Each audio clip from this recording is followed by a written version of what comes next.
Bam, damn, a damn Alabama fan and proud of it. Gump Nation forever, brother.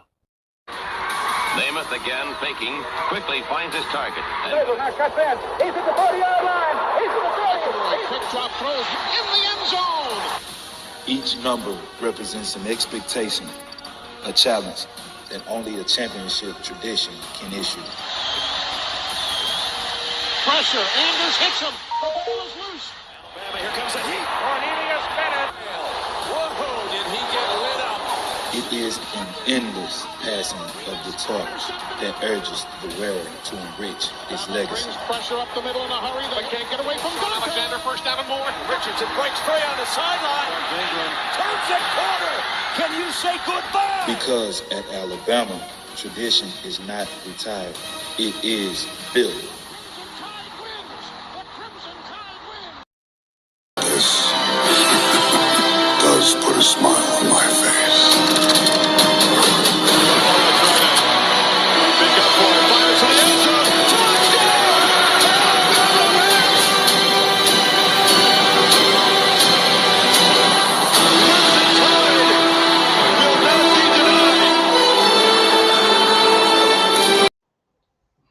Hey, good evening to everybody. So it's a good Saturday. I tell you what, Lord, it's been so long. I'm telling you what, it's kind of like, I haven't done this and I don't know how long. But I think we got us a special show tonight. We all love meeting our Alabama fans. And let me, while I'm at it right here, one of my favorite Alabama fans is in the chat room tonight. Mr. Roll Tide, rise up, brother. Need to talk to you sometime, man. We need to do a show. It's coming up, you know it is. So I would love to talk to you about doing some stuff this year if you would like to. All right. So how you guys been doing? I really, man, I can't tell you how excited I am about you guys meeting this gentleman. We've all seen him in the chat room, ain't no telling how many times, and he's just a great guy, you know. And I wanted to see how he would do on a phone on doing a show with me. And he's agreed to come on here with us. And let's see. Hey, Stephen Hicks, you're another one. I was talking about you, Stephen. You're another guy that I would love to get onto the show. Mr. Eddie Blackburn, South Carolina fan. Don't think I ain't watching. Don't think I'm not watching, but good to see you tonight. William Bryant, how you doing tonight, brother?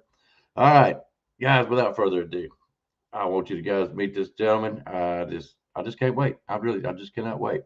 All right, let's bring the gentleman on. Hang on just a little bit. By the way, Rise up. If you want to come on the show, let me know. I'll put up the link. You come right on. All right.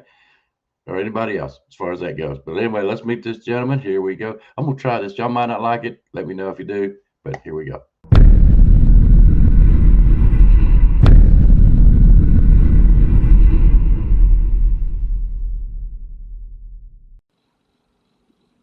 There's the man. Roll Tide. Mr. Jones himself. You can say whatever you want to, motherfucker Jones. We don't care, but how are you doing tonight? All right. How are you? I'm doing good, How's man. I'm everybody? doing. I tell you what, when I first met you, I said, what does MFR Jones stand for? Which I already knew. I just wanted to get it out of you. But yeah, you said just figure it out. Yeah, and I did. So anyways, first off, I want people to know where you are from and where you are living. You don't have to be specific, but just tell them where you're at. Well, I'm from Eastern Tennessee. Let's put it that way. Not far from Knoxville. I'm not happy about that, but you know. Yeah. Yep. And that's why I'm doing this tonight, Mr. Eddie. We finally get to meet the man. All right. So, yeah, you're from East Tennessee. And you was telling me a story a little bit right before we come on, how you got to be an Alabama fan. Would you care to share it with everybody? Well, it was right in '98, Tennessee won the national championship. Of course, Don't say that. Everybody already knows that. And all I heard since then is Rocky Top constantly and everything. I said, just couldn't stand it. That's the worst hype song I've ever heard of a college football team have and everything. And I've became an Alabama fan since then, since '99. Since '99. Yes. did you happen to? I mean, one of my favorite years, of course, is the '92 championship. Did you happen to watch any of that? Did that catch I, you? I've done some research about it and everything. I've seen some great players back there, like George Teague. Yeah, He's one of them, and seen Derek Lasik, yeah. running back in. Which I don't know whole lot about that back in, but just very little bit. But and I've done research about Barry Bryant and everything. I mean, we've had some great history. Oh yeah, yeah. I mean, Alabama. If there's ever a historic team, yeah, it's Alabama. Of course, you do have others, but for us, I mean, for me, geez, I was like, I want to say 14, perhaps. Um, and in Alabama, where I lived and raised up, if you wasn't an Alabama fan, you had to pick somebody else, of course. But nobody in my family at that time were anything else but Alabama fans. So I was raised up right, just to be honest with you. And I've been a Bama fan, but the one that really got me started, you hear these teams, of course, but as a young kid, you really don't put two and two together.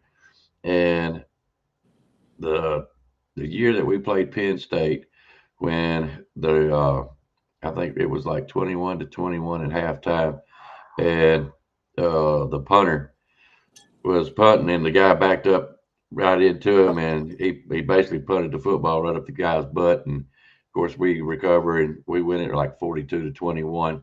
That's what got me really started into Alabama football, and I've been a fan ever since. But yeah, yeah, I don't blame you. Yeah, Tennessee. Don't get me wrong. There's a lot of great Tennessee people out there. Okay. And I'm sure there's some of them are Tennessee fans and everything, but There's quite a bit of Alabama fans up here too. oh yeah. Just Oh yeah. just last month, I'll tell you this small story and everything. Just last month, I was driving down the road, and I think there was this old. They looked like there's a old military friends and stuff drive by me, and they're just sitting there honking their horn and everything. Because on my truck, I got Alabama stickers and everything. It's decorated, and I had a little Alabama flag and everything. They seen that. They started honking. That guy just started looking, so it's just pointing, saying, "Look, look," and they started doing this, going down the road and everything, and and he just kept on. That tickled me to death right there. Oh, I tell you what, I used to love riding around in Tennessee. I was a truck driver delivering groceries from she's all over the state of Tennessee, and I got to know quite a few people up that way. And I would go through and holler and Roll Tide on the CB radio, and the rivalry up there. Uh, and I'm gonna ask you that too. But the rivalry up there, people would, man, they would take weed killer and basically act like they spray painted Bama in Tennessee people's yards and stuff like that. And I was like, yes. uh, but let me ask you something. In your opinion, which one is the greatest rivalry against Alabama? Let's say that'd have to be Auburn. Would you? Hmm, interesting. Let's see. Yeah, we're going to talk about that Eddie here in just a minute. And guys, yeah, I tried to get hold of Spencer. I don't know where he is at tonight. He would have loved to come on, and but hey, we got to work around Mr. Jones's time. That's the way it ought to be. All right. So you would say Auburn. Would you not Yes. consider Tennessee a rivalry? Oh yes, I would consider Tennessee a rivalry too, but Auburn's just always been greater. There's always been close games with Auburn and everything, and the Always. kick six, you never forget about the kick six with Auburn. I don't know what you're talking about. Right, back when I can't remember what year it was. Is No. I know the game. I know the yeah, game. No, yeah, I don't need no memory check here. I don't know what you're talking about. What do you think about LSU or LSU? yeah. LSU's been right there too. I say Auburn's probably been the greatest rivalry. I put Tennessee next, and probably LSU right after that. Would you? Yeah. Ah, nobody. As an Alabama fan, is if you could only win one game, What game would that be?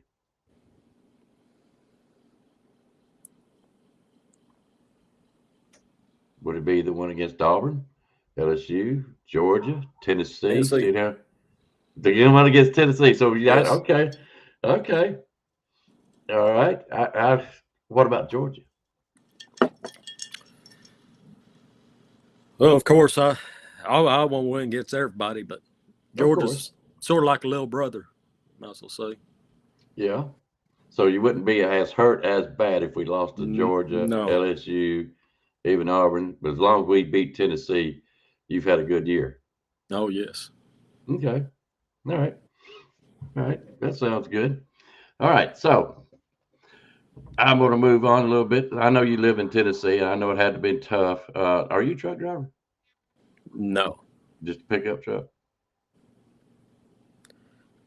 Yeah, that's why I got. Okay. Well, I know when they went like this, that's the old truck driver sound. Oh, you know? no. I was in my Silverado. That's what I drove. All right. I'll explain it to you like this. And ever since I was a kid in high school, LSU was a tough adversary. Okay. I always worry when we play LSU. I mean, if you don't, there's something wrong with you. Another one that I would worry about, of course, is Tennessee. And Georgia, we didn't play them as much back in the old days. And so they were kind of like a passing thought, you know. Let's see. Florida was a fly-by-night, but it was okay because that's when, guys, what's the coach name that I'm looking for? The old ball coach. Yeah, I don't want to lose to any team either. But anyways, yeah, I would still have to say that if I got any team that I definitely want to beat, it would be a toss-up between. Um, I have to say we just got to beat Auburn. I mean, that's just no ifs, ands, buts to it. I mean, I know right now they're not as good as, say, Tennessee and the LSU's, but still, I don't care. You know, me and my brother used to fight about it that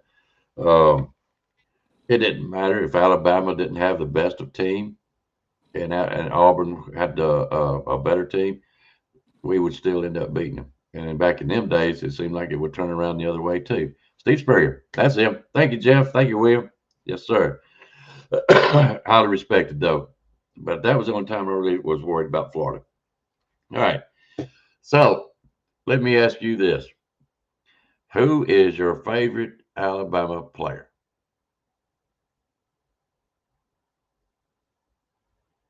That catch you off guard? Yo?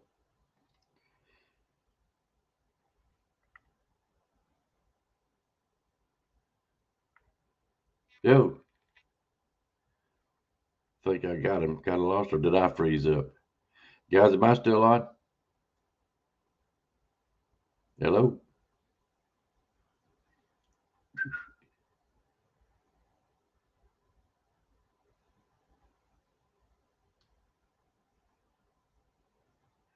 Okay. 60 says Waddle. I'm trying to make sure because I'm not getting anything up there. There he is. Hey, you back with us? All right. I don't know what was going on. Are you talking about current player or former player? No, anyone, either one. It could be current, it could be past. All right, my favorite would have been Reuben Foster. Reuben Foster. Okay.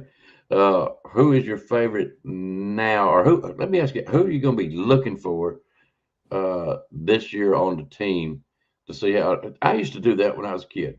I would watch the roster, and depending on the defense and the offense, but it always seemed to me that I drifted toward the defense, and there was always people that I wanted to watch. Is there anybody particular on this year's team that you would like to see how and hope do good? Yes, there's two people I'm gonna name. One of them is Keon Saab. Before he got injured last year, he got 3 picks right before that, not that long, in one game. Mm-hmm. And that's super impressive right there and everything. It shows that he's reading the quarterback right there in the backfield and everything. And another player I will mention which we probably haven't seen much of, but I've heard about him. Last year I went to, I think it was the USF game, and I talked to this player's dad. He stayed at the hotel I stayed at, and his name's Cam Howard. He's in the defensive depth. I think he used to play safety, where he transferred from Charlotte last year to Bama, and he played safety, I believe, but I think he can play any position right back there, nickel, corner, all that. I think he's very versatile back there.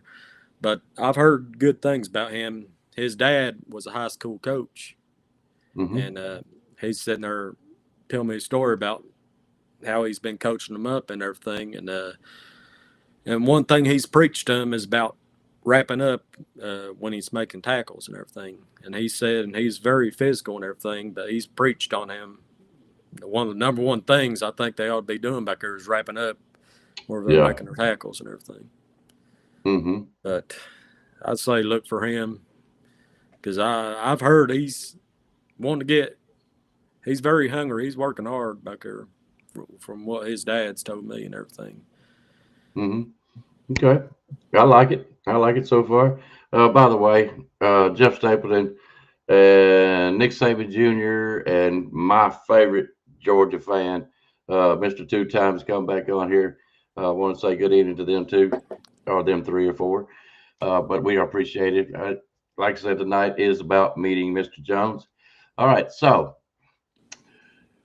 what is your opinion on the NILs and the transfer portals? Well, I seen something about the NIL today about the schools getting to pay the players now. I was going to bring it up. Which that's might be headed in the right direction, but still, there's still a lot more work that needs to be done. I seen that they're trying to cap it off at, I think, $20.5 million. Is that right? Now let me ask you. Yeah, let's talk about that. And by the way, Nick Saban Jr., you're welcome. Come on, anytime. Right now, if you want to. We was hoping Spencer would show up, but that's all right. Nick Saban Jr. Yeah, I know you know Nick Saban Jr. He's a great guy. If you ain't never talked to him personally, he's the man. Don't let nobody kid you. So is Rise Up. Love to have him. But anyways, I seen KB show probably just before I come on, because I wanted to know exactly what was everybody talking about, this college house versus the NCAA. I don't care nothing about the NCAA. Never have. They can't enforce nothing. But now, from what I'm understanding with this new, what was it? Is it I ain't gonna say, is it a judgment that they done? It says something about the house. Yeah, I'm gonna address that question too, Jeff, with Jones here in a minute. But anyways, yeah, there's going to be new rules. That's the thing about it. Whatever this is, and the way KB explained it, there's going to be more rules and regulations trying to govern this NIL. And now, it didn't address the transfer portal, and that's something that still grabs me to this day. If you're going to transfer, do it at the end of the year. Be done with it. Don't be doing mid. I completely agree with that, and I believe there should only be one transfer a year, and that's at the end of the year. Yep, that's at the end of the year. I can see if that's not agreeable, that you could do it at the first of the year. As you're going through spring practice, that you're seeing that you're not going to play, and that's if you want to, you can transfer. But even then, nobody's going to pick you because you're not up on their spring training. So I would say after the year would be the best time if you're going to do that transfer portal. The NIL, that's just outrageous, man. That's just, yeah, like Junior says, it's officially pro sports now. This is no longer amateur athletes. I mean, we know people got paid way back then too. Yeah. I'm not ignorant to the fact. Let's put it that way. But hey, everybody else is doing it. Look at Ohio State. Basically bought them a championship. That's basically what they did. They didn't really coach anybody. I can't handle buying a team like that.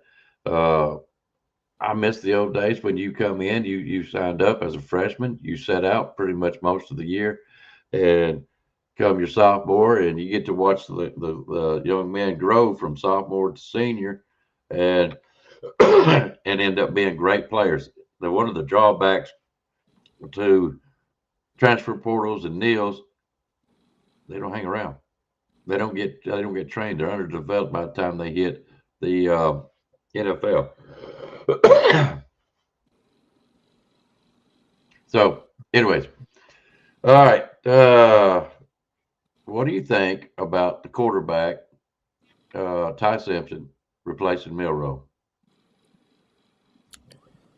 Well, I think Ty is a great quarterback. Do you? Because I said, he's taking a Mac Jones route in development and everything. He's been there. He's stuck around with Bama for 3 years behind Bryce and Milroe and everything. Mm-hmm. And plus, Saban's recruited him too, and Saban saw something in him. So, and he's stuck around. And when I was there, which I went to A-Day and everything, and I got to see him play and everything, and which, it's pretty much a practice and everything. But what they was doing out there, they was going through their progressions and everything, and what I seen from him and everything, he looked better than what he's looked when he was in the game last year. Let's put it that way. When he's had the times that he was in the game.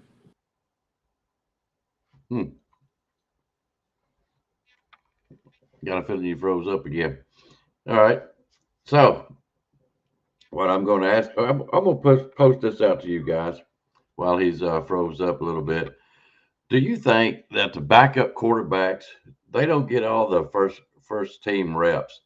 Do you think that what really affects our number one quarterback is getting all the reps, and that the second and the third guy, they don't get as many reps? That's why they're not quite developed and really putting forth a fighting chance against whoever they want to consider the number one quarterback. That's just my question to the chat room. All right. What do you think about Kevin DeBoer? Well, I think DeBoer's going in the right direction and everything. And this is my honest opinion. I want to see just a little bit more fire out of him. I don't expect him to be Nick Saban and everything, but I expect him to sit there and hold players accountable. Okay. When they are playing poorly. That's what I'll say, because I know it's not all on the players, it's on the coaches too, and I just like to see him hold them accountable just a little bit more. Do you think that's easy said and done with the way things are right now, with, like I said, the NIL and transfer portals? But you can't come down hard on the kids like you used to could and make them accountable? Or do you think the threat of not playing will make them do better? Well, it just depends. I guess that depends on what kind of player you got and everything. Mm-hmm. Do you think go ahead. I'm sorry.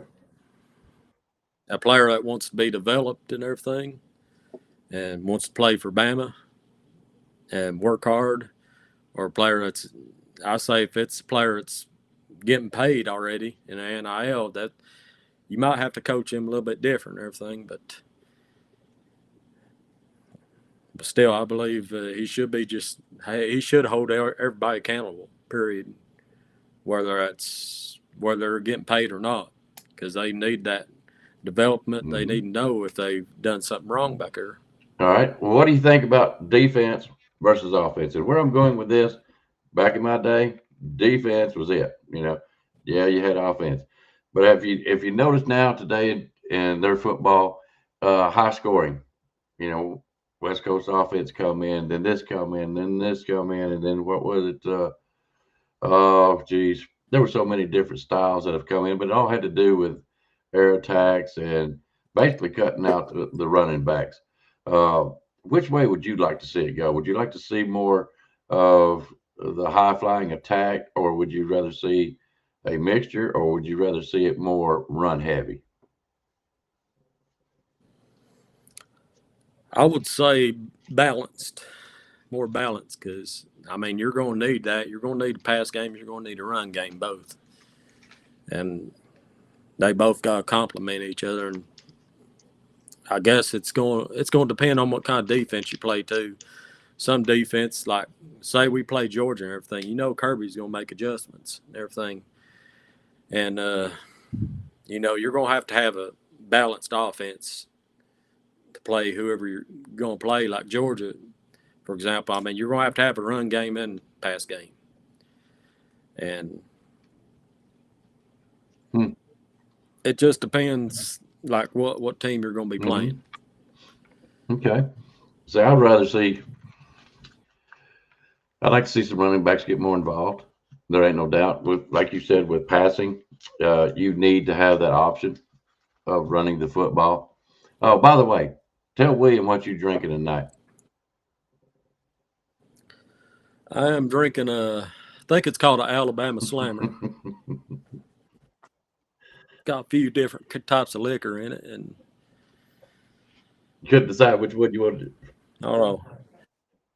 Yeah, I don't think it's as heavy as what William drinks.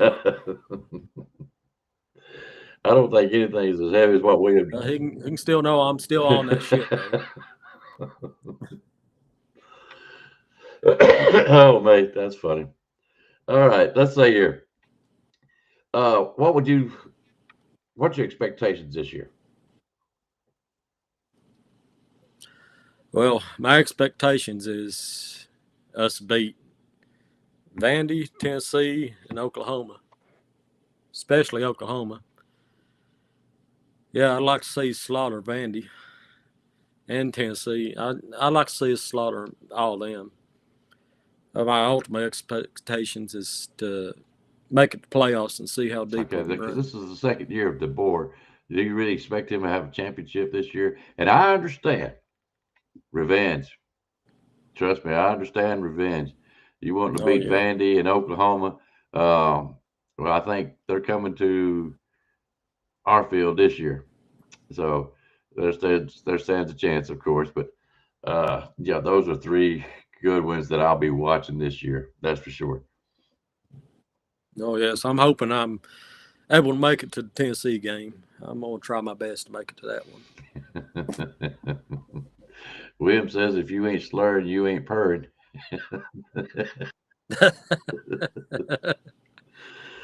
Oh, Lord. Okay, so where was we? What do you expect out of this season? I think that's what we was asking. This DeBoer's second year. I don't really expect him to win a national championship. Do I want to?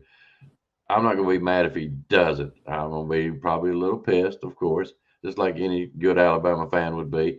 But, you know, I would – what's it going to be for you for DeBoer win record this year that would make you think that he earned a third year? What would that record be?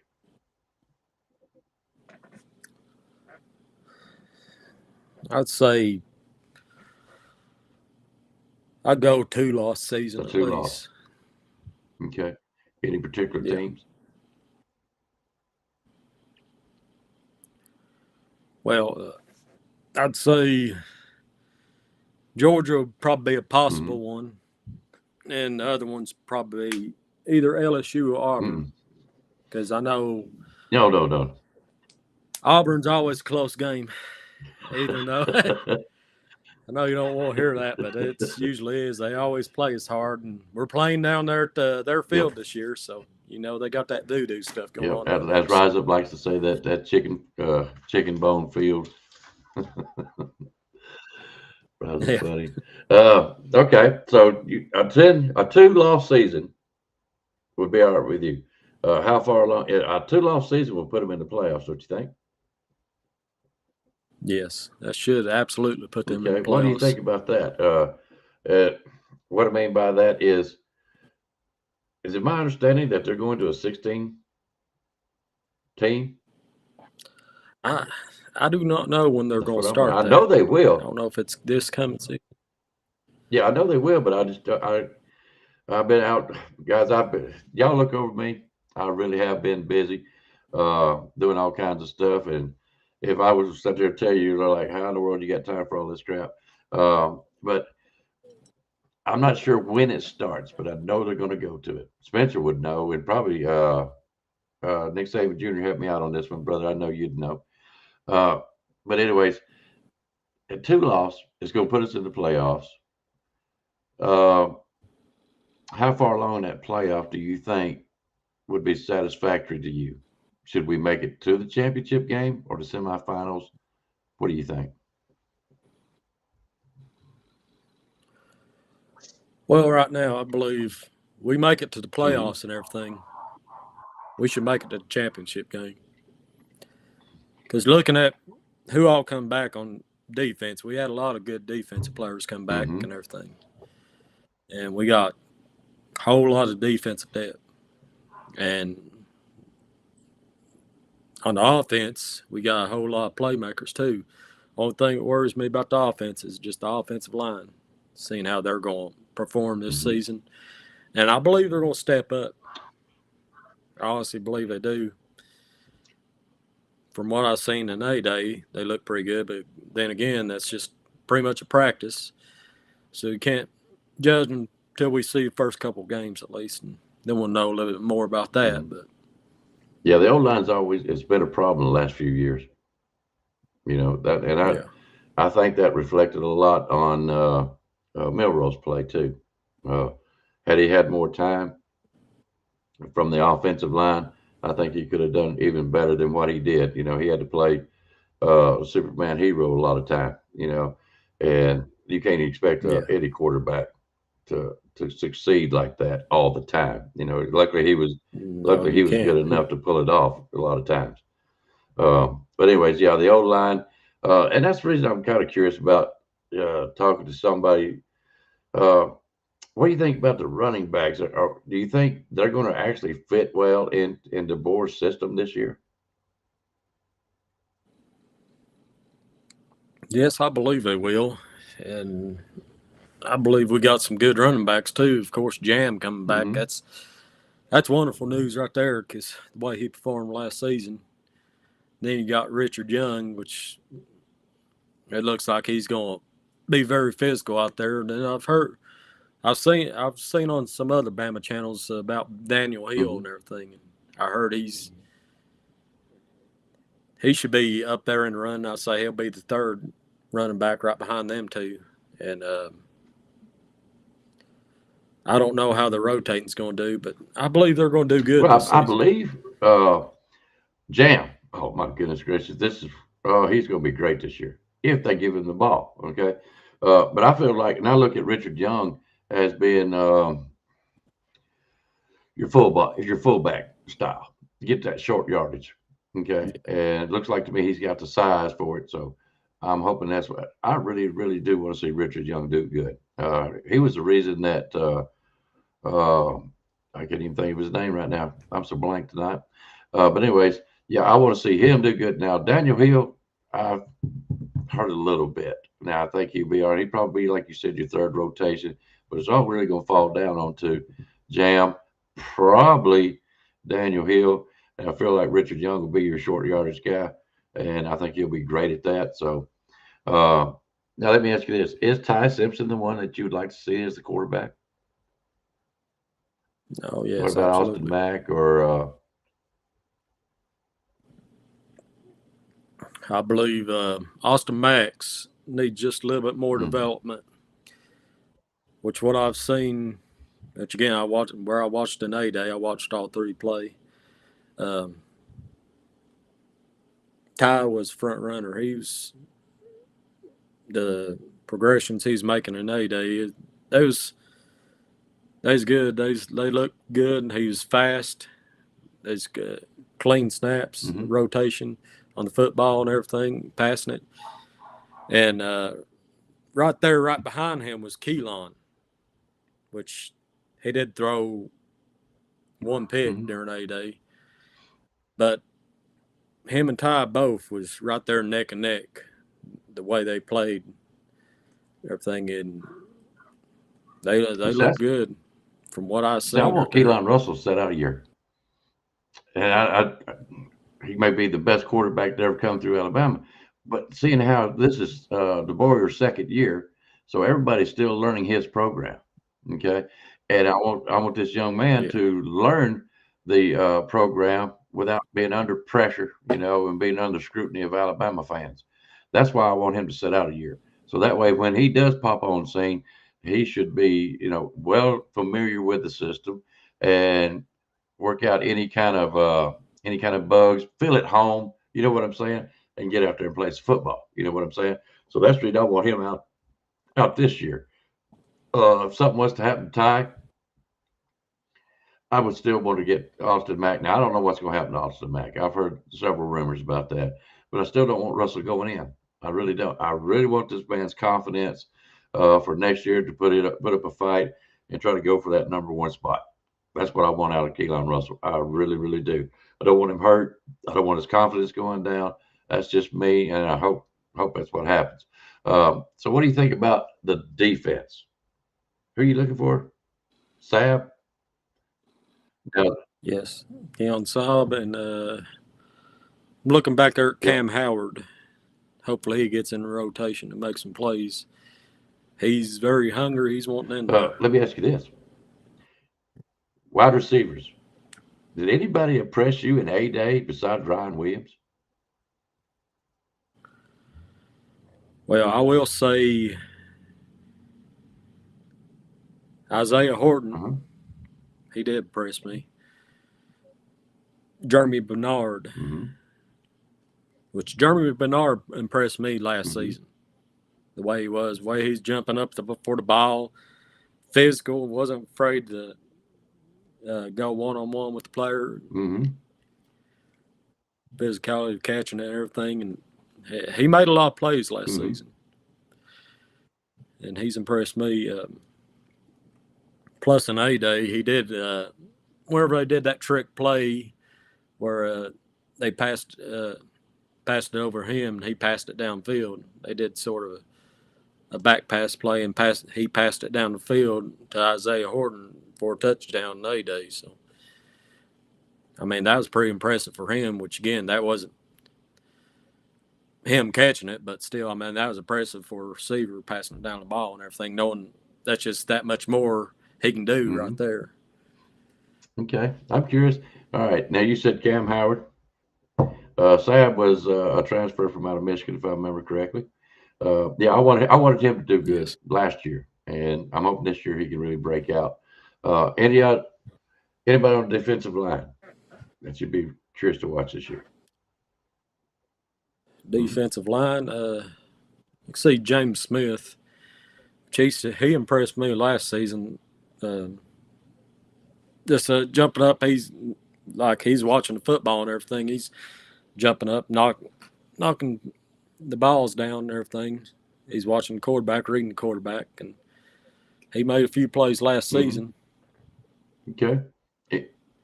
And I think Tim Smith. Is Tim Smith still in the lineup? I can't remember if Tim Smith is or not. I think he is. Like I said, this is the problem with NIL and transfer portal. Okay. You don't know who's coming back, who's transferring out, and if they did transfer out, do you care anymore? You know what I mean? That's the problem I'm having with football this time. You know what I'm saying? I can't follow the players like, let's say William is a player and comes in. Like I said, you get to watch him play from freshman to a senior, whatever, and he's going to stay with the team. Okay. And if somebody else comes in, it's kind of like how Kentucky used to do. They would get 1-year players and build a championship team, and next year they're gone. It's just, to me, there's nothing that I could sink my teeth into in a particular player. You know what I mean? So that's why I hate the NIL, the portal. It's just, you want to sit there and stick with somebody. You know what I mean? So now I don't know if Tim Keenan's gone. I don't know if Tim Smith is gone. You know, now we'll know by the time football season gets here, because in August it pretty much gets nailed down who's going to play and who's not. You know, and who's on the team. It seems like this time of the year. What is this? June? You got July, then August. You know, by the time the season starts, now you finally get to know who's really going to be there. You know, and then that's where you can kind of pick up your football savvy on them. But until then, you know, it's just a toss up in there. Who's going to be there? That's what's so frustrating. You know. All right. So his jam breaks out like he was last year with Grubb. Now, what do you think about that, Grubb? Do you think he's going to improve the offense this year? I believe he should. I believe Sheridan, he got put in that position too soon. Yeah. Which I believe DeBoer probably didn't have no options but him. And with Grubb already being experienced and everything, and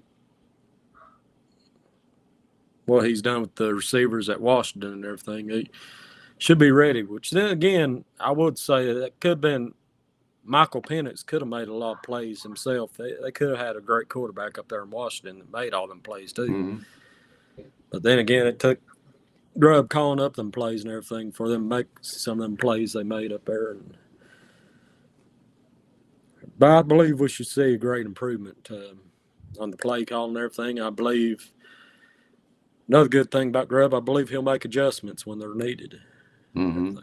Yeah, you're right. Yeah, and poor old Nick Sheridan.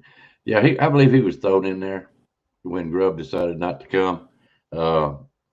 I think that was a kink in the plan, and now that he's back, I don't know rightly how to feel about that, but he better do a daggum good job. Okay, that's all I got to say for Mr. Grubb. Jeremy Beeman is the D line to watch this year. So, hey, Nick Saban Jr. says that I'll be watching Jeremiah Beeman this year. I do too. I believe in Grubb offense. I think he's a good coach. I just want him to really do good for us and not shoot out of the cannon after his first year. You know, but how was the O line when you watched him in the A game? I really couldn't tell much out of the O line because where I was sitting at, they was doing O line drills over there and everything, and they just doing their regular drills and everything.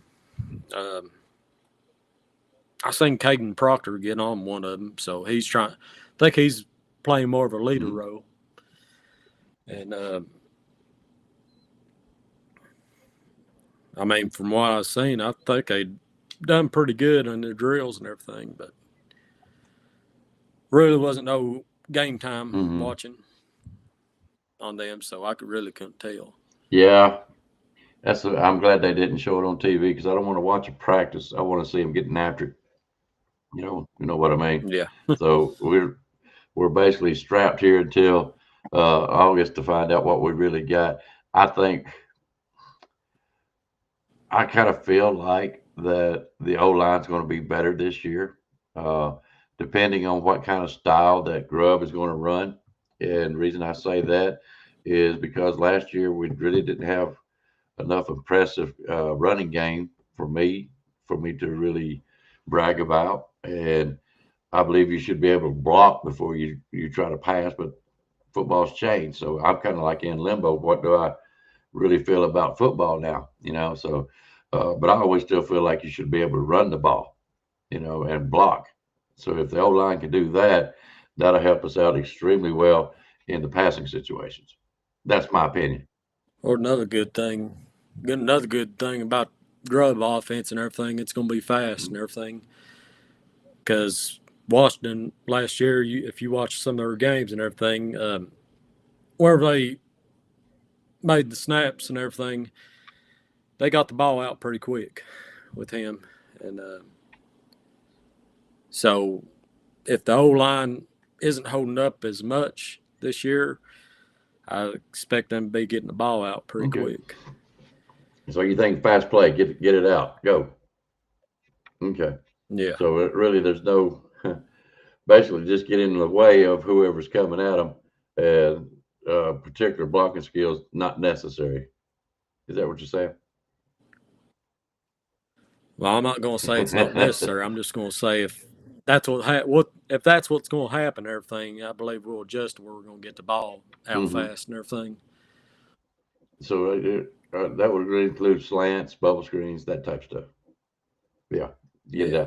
And that's something I always had a little bit of problem with Milroe. His short passing, that looked better last year. It did. I'll give him that. But his short passing was something to be desired. Because if you can hit slants, that kind of stuff across the middle, I sit there and watched him throw to a running back behind the line, and it basically landed at his feet. You know, that was, he was trying to be too touchy with it. Let's put it that way. He was trying to, I guess, because he had such a strong arm, you know what I mean, that he was afraid of overthrowing or throwing it too hard. That's the only thing I could figure with Milroe. But that was his Achilles heel, if you ask me. But outside of that, you know, his arm was just too strong. All right. Any other thing particular that you really want to talk about Alabama football? Or anybody in the chat room, for all I care. We'll talk about them too.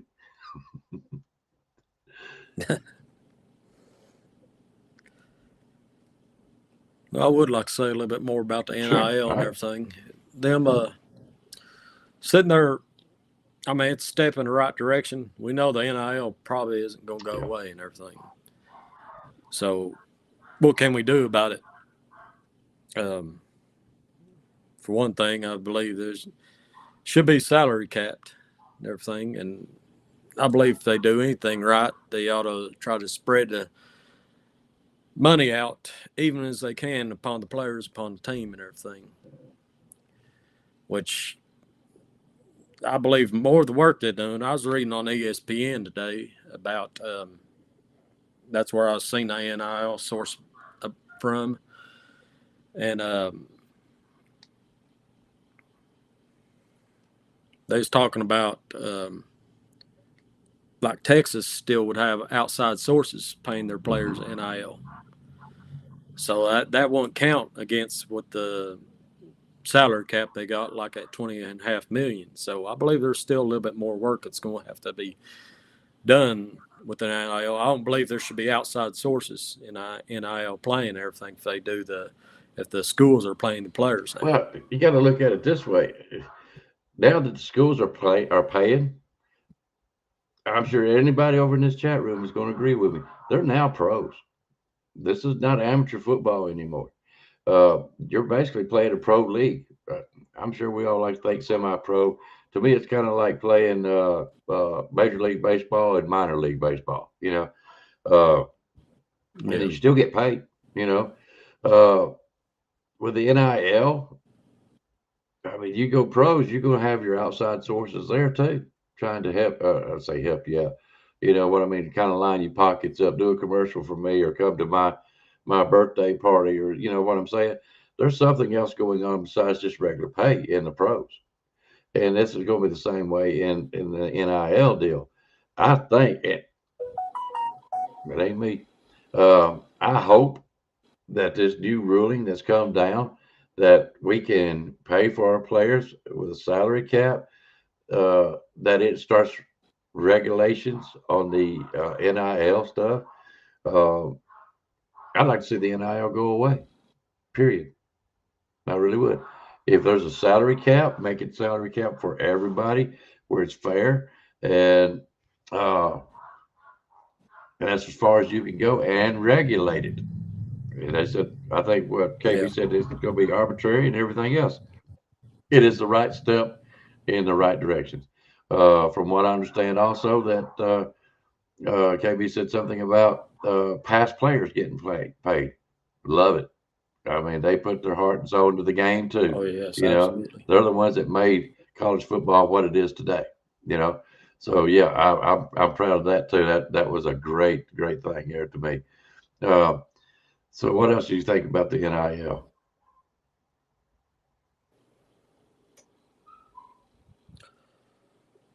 Well, we know it's probably here to stay. I don't want it to stay myself. I mean, personally myself, but we already know it's probably not going to go anywhere. I believe they should make contracts and everything for these players that's making millions and everything in NIL, where they can't jump around from school to school just making more money and not forming. For example, Carson Beck jumping down to Miami, getting that $4.5 million NIL contract. Well, he was down doing there. that at Georgia, but he didn't. Yeah, and he got that there too. You know, I mean, and look at where he didn't get Georgia. No, I know where you're going with that. That far in playoffs and everything. He done good the year before, and then he said, "I want $4 million. You want me to stay?" So Georgia coughed it up, and he didn't do hardly nothing. Not $4 million worth. Let's put it that way. So what are you going to do? You're going to go down to Miami for another $4 million? You're not going to do anything down there worth anything, you know. So that's what I'm saying. It's a money grab, and I don't like it. The guys are talking about the refs. Yeah, we won't get into that. Referees are just not. Look, guys, I will tell you this much. Anytime you start really nailing down the defense, it's just nothing but a free-for-all out there for the offense, and that's just not football to me. I mean, you might as well be out there playing flag football for all I care. When you start taking out the physicality of defense, that's what you're getting, basically. And it just, I'm sorry, it ticks me off, you know. So don't bring up refs anymore. You know. All right. So what else would you want to cover? Well, since you're speaking on the refs, I wasn't. The chat room was. They the one got me started. Go ahead. Well, you know, ever since they've got the sports books and everything, you know, who's to say the refs ain't betting on the games? Mm-hmm. I mean, that's something to think about, and who would be able to prove they ain't? Yeah. You know, I mean, we've seen a lot of questionable calls in some of the games and everything, and that's just not our game. That's other college football games too. You know, they got the point spreads and everything on the sports books. I wouldn't know anything about that. They got which we go, and all they would have to do is make one call, one call in the game, and they can it can go their way. They can win their bet if they're betting on the game. Guys, I don't know for sure if I'm going to do Pickem again this year, but I'm going to tell you this much: if I do Pickem again this year, I have two requirements. One is going to be jamming coming on, and my other one is going to be Nick Saban Jr. He's done it with me the last 2 years. If he comes on again with me, I'll do it. And jamming will be on there. So, and I look for somebody else to be coming on. Hopefully, I'm going to be trying to get Rags back on with us a couple times and stuff like that. So, Pickem show, we'll have to wait and see. But I will get with Junior and all these cats later on, probably around August, 1st of August, and see if they want to do it again this year. But until then, I don't know. So, anyways. Yeah, the referees, man. Let me ask you this. What is your opinion about when a defensive guy is coming up, he possibly could be the safety, middle linebacker, whatever, somebody's coming through the line and they bear down and they get down head first, trying to go for the legs or the gut or the upper chest, but the player bends over slightly, trying to bust through, and their helmet's hit, crown to crown. Do you think that still should be a penalty? Targeting, you know what I'm saying? Yes, I know what you're talking about. I believe back when they made that targeting call,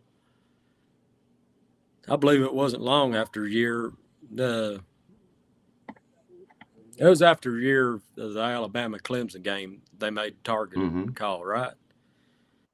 They made it official and everything. And I believe Reuben Foster probably He probably on did, his yeah. physical as he plays, as hard as Oh, he hit everybody. I still watch and the everything. YouTube shorts about Reuben Foster. Yeah. And, you know, I missed the physical play. I mean, I guess I would understand it and everything of them trying to protect the players and everything, but sometimes I believe they do go too far with it and everything. I do too. I guess it just depends on how they do hit them and everything. I think Tic Tacs should be out. It should be hard enough that is intentional targeting, okay? Not accidental. Yeah. That's what's killing me. A player should not have to suffer for. Now, if you're coming in there and you're intentionally trying to take off the guy's skull, you know, yeah, that should be a penalty. But if you're coming in there, you get knocked around this or that, or you come up too soon, you know, and you barely nick their dadgum chin strap, and they won't call targeting. I just don't get that. I don't care which team it is, you know, Alabama or anybody. I'm talking about college football, period. That's just taking out the physicality of the football, of the defense. And they got to be so careful of what they can and can't do. You know, used to, I believe what was it? You had to look back for the football if you was covering a receiver. Okay. Last year, all you had to do was be, you know, like a certain feet away, and you didn't even have to look back. Just stick your hand up, you know, that kind of stuff. It just drives me crazy. What rule do you want to play by is what I want to know. Don't change it from year in to year out. You know, it just seems like the more they go along, or this is the rules we're going to play by at the beginning of the year. Okay. We're going to cut a little slack by the time we get to the middle of the football year. Okay. By the time you get into your bowl games and your last games of the season, especially in the playoffs, it seems like to me they back off the rules so much that what you had in there. Hang on a second. That was you. Okay. I just seen something in the private chat and it was you. But you see what I'm saying? Oh, we're all about this year. We're no more targeting, no more untying their dadgum shoelaces. By the time you get into the last bowl games or your last game or two, and then you get into playoffs, they start, okay, now we ain't so worried about you untying somebody's shoe or knick-knack files. You know, it just burns me up when I see that kind of stuff because you're giving different sets of rules from the beginning to the end, and don't keep. I'm sorry. Taking the physicality out of the game, out of the defense, I just think that is not good football. That's just me. And yes, Stephen, I think Alabama is ranked third. I think it's nationwide, nationally. Don't know. I hope so. I don't want to be first. I'm just like everybody else. Let's work our way up there and keep that target off our back because we need our players to gel and get after it. But yeah, sorry about that, man. I get on that daggum defense. This referees, you know what? Yes. Another thing I won't say is the fake injuries. Oh, please. I do not want to see no more of that. No more. I'll tell you one team that's done it. It was I can't remember what year it was, but Georgia. I've seen Kirby pull that on a few of the players to change momentum. I think during our game, one of our games, this was probably season 4 last. They done that. That drove me nuts, man. And you can tell that they're doing it on purpose and everything. And I'm not just calling out them, but there's been several teams. Hell, we done including it. I seen our team do it that one time last season. I'm telling you what, that made me that drove me mad right there. I don't understand why he sat there and pushed the player out. I mean, I thought we was better than that and everything. I hope that don't ever happen again. That was just, you know, if there's a time I've ever been embarrassed about being an Alabama fan, is when I see a coach over there going, fall down, and he's out there waiting for him to fall down. Oh man, that was plumb embarrassing. Because I never known us do that once before that one time right there. This was just, Alabama was not. I hope they see us because I know. Go ahead. I'm sorry. Yeah. I don't ever want to see that again. No. Not from our team. No, Not show from more Bama. class than that. Gummit. Yeah. Why you want to get on here and make me pissed off? I don't understand it. Lord have mercy. Well, all right, guys. I hope y'all enjoyed Motherfucker Jones. That is what he goes by. We call him Mr. Jones and everything else. Yeah, I'm with you, Jeff. It was just so embarrassing. So embarrassing. But anyways, anything else you want to say to the chat room? We've been on here an hour. You didn't think I'd get it out of you, did you? Roll Tide, guys. I'm glad that y'all are on here. I hope I did all You've done right. just fine. You've done just fine. You started. I'll tell you after the show. Just hang on there with us, guys. I hope y'all did enjoy this. I hope we get to do some more. There's some other guys on this channel that we would love to talk to personally. We don't care. I'd love to talk to Two-Time. I would love to talk to Eddie. I love talking to all the regulars that we have. I just think people are just so interesting and they're fun to talk to. And we've got what I consider the best following chat room that they are. We've got some diehard people in here, and I just think they're great. And I love each and every one of them. I want to thank you for coming on and letting us meet you and talk some football. You almost had me, though. I was this far from really getting pissed off. Don't do that to me. But anyways, all right. If you got anything else, brother, go ahead and say it now, and if you don't, we'll get out of here. Yes. Roll Tide, guys. All right, we're out of here. Don't go nowhere. I want to see you in the backstage in just a few minutes. All right, guys. Hope y'all enjoyed it. I did, and y'all come back and see. I think Making the Double be back on Monday night. Catch William Bryant and Spencer. I think at 8 o'clock on Monday night. So until then, we'll see y'all then. Y'all have a good weekend. Take care of yourselves. Bye-bye.